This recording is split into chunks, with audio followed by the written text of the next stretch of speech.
Karibu katika taarifa yetu ya habari Afrika leo asubuhi. Tarehe 13 mwezi Mei mwaka 25 kutoka idhaa ya Kiswahili Radio Fortune Africa.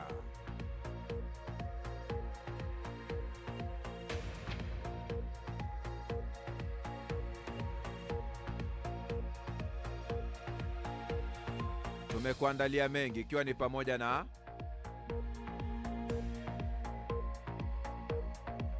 hatimaye Marekani na Uchina zazungumza kwa nini sasa?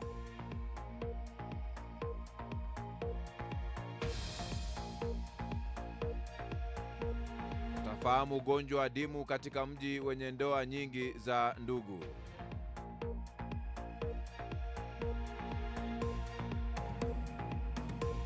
Katika makala ya Je, wajua kinachotokea mwilini wakati unakula chakula haraka sana?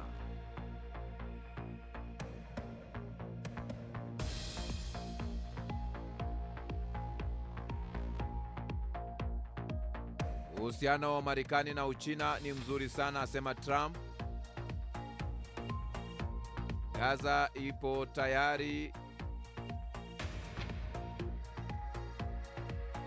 katika hatari kubwa ya njaa, watu nusu milioni wanakabiliwa na njaa.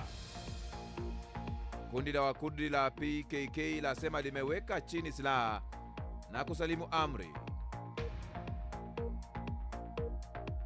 Na maafisa wa jeshi la India na Pakistan kujadiliana juu ya usitishwaji mapigano.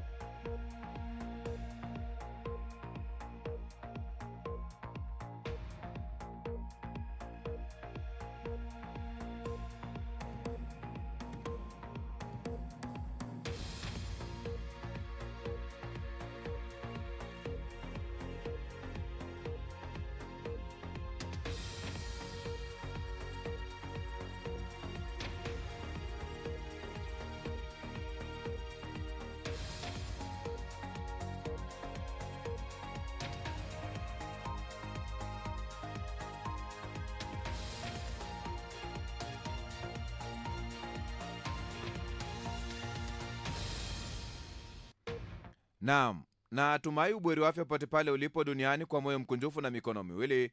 Ujambo na karibu kwenye taarifa yetu ya habari kutoka idhaa hii ya Kiswahili ya Radio Fortune Africa. Jina langu ni Kantona Joseph. Rais wa Marekani Donald Trump amesema uhusiano wa Marekani na Uchina ni mzuri. Trump ameelezea uhusiano kati ya Marekani na Uchina kama mzuri, kama kwamba hatua ya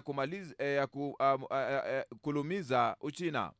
Anasema, akiongeza kuwa Uchina inaumizwa vibaya sana. Walikuwa wakifunga viwanda, walikuwa na machafuko mengi, na walikuwa na furaha kubwa kuweza kufanya jambo na sisi. Mwisho wa kumnukuu. Ripoti mpya inasema wakazi wote wa Gaza, takribani watu milioni 2.1, wako hatarini kubwa ya kuathirika na njaa baada ya miezi 19 ya migogoro, kuhama kwa watu wengi na kuzingirwa kwa misaada ya kibinadamu. Kulingana na ripoti ya inisho la masuala ya usalama ya chakula IPC, kiwango cha njaa duniani kinachotumiwa na Umoja wa Mataifa na mashirika mengi ya misaada, watu nusu milioni katika eneo hilo wanakabiliwa na njaa.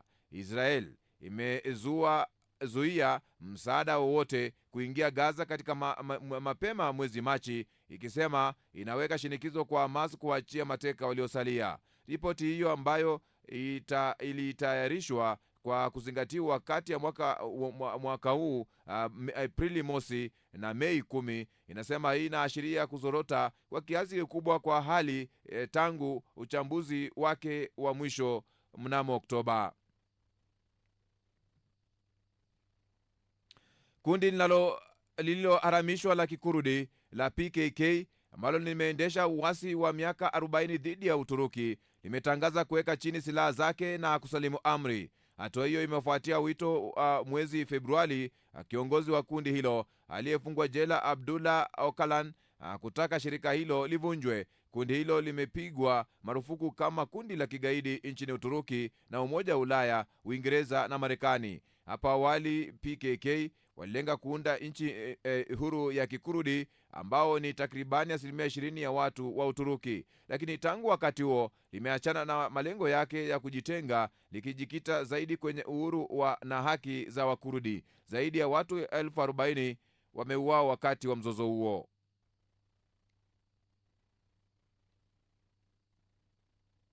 Maafisa wakuu wa kijeshi kutoka India na Pakistan wametarajiwa kuzungumza ili kujadili maelezo zaidi ya usitishwaji wa mapigano yanayokabiliwa kati yao.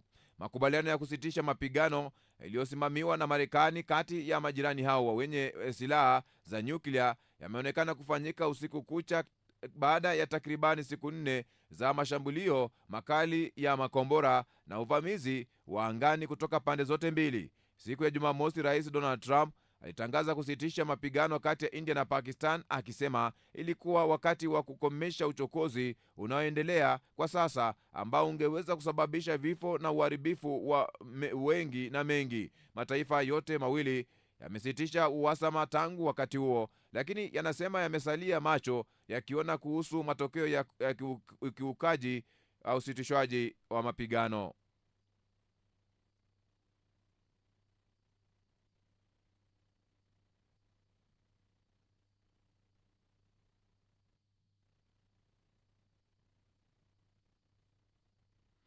Vita vya kibiashara kati ya Marekani na Uchina vinaweza kuisha huku mataifa hayo mawili yenye uchumi mkubwa duniani yakianza mazungumzo nchini Switzerland. Maafisa wakuu wa kibiashara pande zote mbili walikutana siku ya Jumamosi katika mkutano wa kwanza wa ngazi za juu tangu rais wa Marekani Donald Trump aiweke Uchina ushuru mwezi Januari. Beijing ilipiza kisasi mara moja na mvutano mkali ukatokea huku nchi zote mbili zikirudishiana ushuru. Ushuru mpya wa Marekani uagizaji wa bidhaa kutoka Uchina ulifika 145%, na baadhi ya bidhaa zinazouzwa nje ya Marekani kwenda Uchina zikakabiliwa na ushuru wa 125%. Licha ya duru nyingi za ushuru wa kulipiziana kisasi, pande zote mbili zilikuwa zikituma ishara kwamba zinataka kuvunja mkwamo huo, ila haikuwa wazi ni nani angeanza kuzungumza na mwenzake kwanza. Hata hivyo, msemaji wa wizara ya mambo ya nje ya Uchina Lin Jian amesisitiza siku ya Jumatano kwamba mazungumzo yanafanyika kwa ombi la Marekani, na wizara ya biashara iliweka jambo hilo kama neema kwa Washington, ikisema inajibu wito wa Marekani wa utumiaji bidhaa. Utawala wa Trump, hata hivyo, unadai ni maafisa wa Uchina ndio ambao wanataka kufanya biashara kwa sababu uchumi wao unaanguka. Lakini wakati mazungumzo yalipokuwa yakikaribia, rais wa Marekani alizungumza lugha ya kidiplomasia zaidi, akisema sote tunaweza kucheza mchezo. Nani alitoa wito kwanza, nani hakutoa wito kwanza, haijalishi, aliwaambia waandishi wa habari siku ya Alhamisi. Muda pia ni muhimu kwa Beijing kwa sababu ni wakati wa ziara ya Xi huko Moscow. Alikuwa mgeni wa heshima siku ya Ijumaa katika gwaride la siku ya ushindi ya Moscow kuadhimisha kumbukumbu ya miaka 80 ya ushindi katika vita vya pili vya dunia dhidi ya Ujerumani ya Nazi. Xi alisimama pamoja na viongozi kutoka kusini mwa ulimwengu. Huo ulikuwa ni ukumbusho wa utawala wa Trump kwamba Uchina sio tu kwamba ina chaguzi zingine za biashara, pia inaonyesha kuwa ni kiongozi mbadala wa kimataifa. Hilo limeipa Beijing nguvu inapoelekea kwenye meza ya mazungumzo. Trump amesisitiza kwamba ushuru utaifanya Marekani kuwa na nguvu zaidi, na Beijing imeapa kupigana hadi mwisho, lakini ukweli ni kwamba ushuru huo unaziumiza nchi zote mbili. Viwanda vya nchini Uchina vimepata pigo kulingana na mataifa taarifa ya serikali. Shughuli ya uzalishaji kwa mwezi wa Aprili ilishuka hadi kiwango cha chini kabisa tangu Desemba mwaka 2023.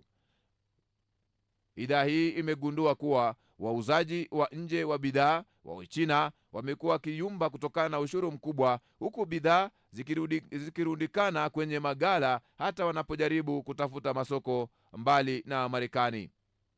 Na kwa hivyo, baada ya likizo ya Mei Mosi, Uchina, maafisa huko Beijing wameamua ni wakati mwafaka sasa kuzungumza. Kwa upande mwingine, mashaka yaliyosababishwa na ushuru yamepelekea uchumi wa Marekani kudorora kwa mara ya kwanza katika miaka mitatu. Marekani kwa muda mrefu imekuwa ikitegemea bidhaa zinazotengenezwa Uchina. Mmiliki wa kampuni ya toy ya Los Angeles amesema kuna kukatika kwa mnyororo wa ugavi. Trump mwenyewe amekiri kwamba watumiaji wa bidhaa wa Marekani wanaathirika. Watoto wa Marekani huenda wakawa na wanaseserere mawili badala ya wanasesere 30, akisema katika mkutano wa baraza la mawaziri mwezi huu, na huenda wanasesere hao wawili watagharimu pesa nyingi zaidi kuliko kawaida. Kukabiliana na Trump pia kumeshuka kutokana na hofu ya mfumuko wa bei ya uwekezaji, uwezekano wa kushuka kwa uchumi. Zaidi ya 60% ya Wamarekani wanaisema amewekeza macho yake sana katika ushuru. Ingawa mazungumzo hayo yanaleta matumaini, makubaliano yanaweza kuchukua muda kutekelezwa. Mazungumzo kwa ujumla yanatarajiwa kuchukua miezi, na sawa na yale yaliyotokea wakati wa mula wa kwanza wa Trump. Baada ya karibu miaka miwili ya ushuru wa nipe nikupe, Marekani na Uchina zilitia saini makubaliano ya awamu ya kwanza mapema mwaka 2020 kusimamia au kupunguza baadhi ya ushuru. Hata wakati huo, makubaliano hayo hayakujumuisha masuala magumu kama vile ruzuku ya serikali ya Uchina kwa viwanda muhimu au muda wa kutafuta ushuru uliosalia. Kinachoweza kujitokeza wakati huu ni makubaliano ya awamu ya kwanza, anasema.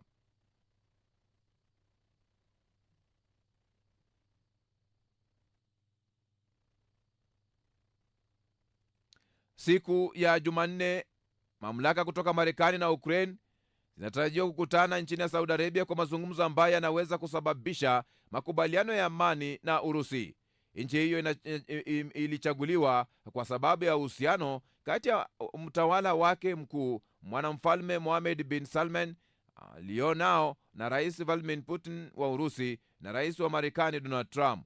Serikali ya Saudi Arabia inasema itachukua jukumu kubwa la kupatanisha pande zinazozozana. Jirani ya Saudi Arabia, Qatar, pia imekuwa maarufu duniani kwa kuunga mkono harakati ya amani katika kipindi cha miongo miwili iliyopita. Saudi Arabia imepitisha jukumu la kusimamia makubaliano ya amani baada ya miaka kadhaa inayofahamika kutumia njia ya uchokozi zaidi. Mnamo mwaka 2015 nchi hiyo iliingia katika vita vya wenyewe kwa wenyewe nchini Yemen ili kuunga mkono serikali kufanya mashambulio ya anga na mizinga dhidi ya waasi wa Houthi. Mnamo mwaka wa 2017 serikali ya Lebanon ilishutumu Saudi Arabia kwa kumzuilia waziri mkuu wa Lebanon Saad el-Hariri katika jaribio la kulazimisha kujiuzulu.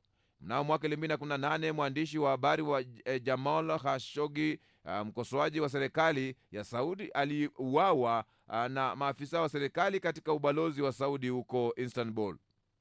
Saudi Arabia imepitisha mikataba ya amani ili kuboresha udhabiti katika eneo la Mashariki ya Kati, anasema Elizabeth Den na taasisi ya Washington, taasisi yenye makao yake makuu nchini Marekani inayoshughulikia masuala ya Mashariki ya Kati.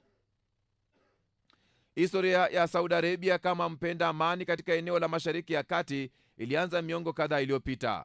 Mnamo mwaka 1989 nchi hiyo ilisimamia mazungumzo kati ya pande zinazopigana nchini Lebanon, ambayo ilipelekea mkataba taifa wa kusitishwa kwa mapigano mwaka 1990. Hii ilimaliza miaka 15 ya vita vya wenyewe kwa wenyewe nchini humo. Mnamo mwaka 2007 Saudi Arabia ilipitisha mkataba wa Meka ambao ulimaliza uhasama kati ya vikundi vya Wapalestina na Hamas na Fatah.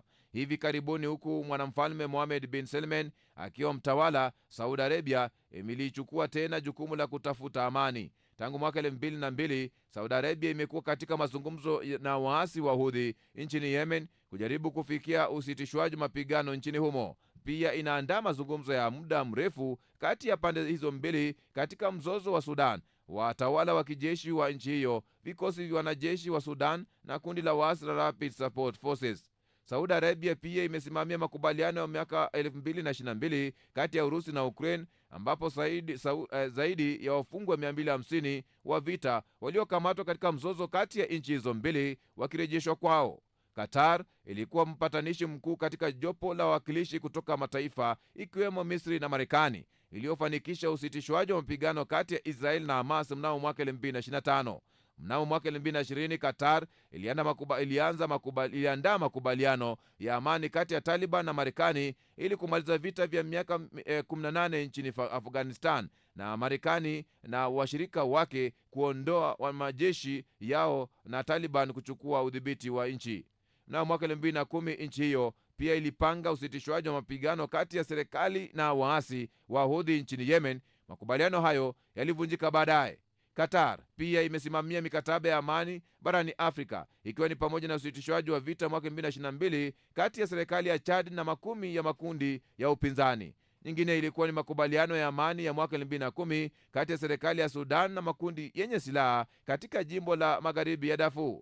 Mnamo mwaka 2008 serikali ya Qatar ilipitisha makubaliano kati ya makundi ya simu nchini Lebanon, wakati uhasama kati yao ilipotishia kuzuka vita vipya vya wenyewe kwa wenyewe. Qatar ilianza kutekeleza jukumu kubwa la usuluhishi wa amani chini ya Ahmad bin Khalifa Al Thani, ambaye alikuwa kamanda wa kijeshi wa nchi hiyo mwaka 1965. Sababu kuu hii ni kwamba Qatar ilitaka kuendeleza hifadhi ya gesi katika guba ilitwayo North Dome South na vile South Pass, ambayo iligunduliwa mwaka 1990. Kwa sababu ya hifadhi hiyo inayozunguka maeneo ya maji ya eneo la Qatar na Iran, Qatar ilihitaji kushirikiana na Iran ili kufanikisha mradi huo, ingawa Iran ilikuwa adui wa Saudi Arabia wakati huo. Qatar ilichagua kubeba jukumu la upatanishi wa amani. Mtaalamu wakati huo alipozungumza na wanahabari, jukumu la Qatar kama msuluhishi wa amani limejumuishwa katika katiba iliyopitishwa mwaka 2004.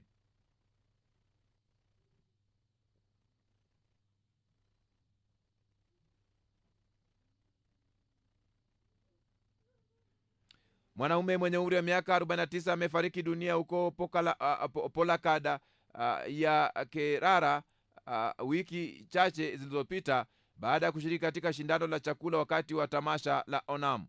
Mshiriki mmoja alikabwa na chakula kooni kwa hamu yake ya kula haraka na kuwa mshindi. Watu waliokuwa pale walimtoa chakula hicho kooni na kumkimbiza hospitalini, ambapo alifariki dunia alipokuwa akipatiwa matibabu. Shirika la habari la PTI limesema kuwa polisi wamesajili kesi ya kifo kisicho cha kawaida. Ni jambo la kawaida kwa migahawa na makampuni ya kutengeneza vyakula nchini India kuandaa mashindano hayo ya vyakula ili kuvutia wateja.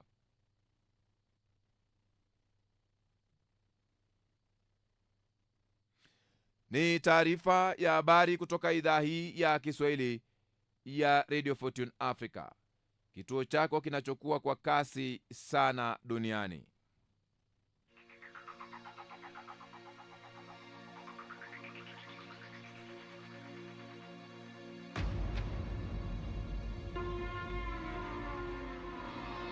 Kabla hujapokea makala ya siku ya leo, msikilizaji, ni kwamba tunakuomba simama na kituo hiki kufikia malengo yake ya uratibu kwenye hatua ya kununua transmitter yenye uwezo wa kurusha matangazo yake mbali na kwa njia nzuri yatakayotanua wigo letu na kuwafikia mamilioni ya watu kwa njia ya FM. Unaweza wasilisha mchango wako kupitia paybill number ni 625625, account number ni 01 24 50 85 21 78 00, au till number ni 456146 kupitia mitandao yote ya kurusha fedha. Mambo yetu, safari yetu, maisha yetu, tamaduni wetu na imani yetu. Sikiliza idhaa hii kwa vipindi bora, matangazo yenye tija, vile vile ukweli na burudani.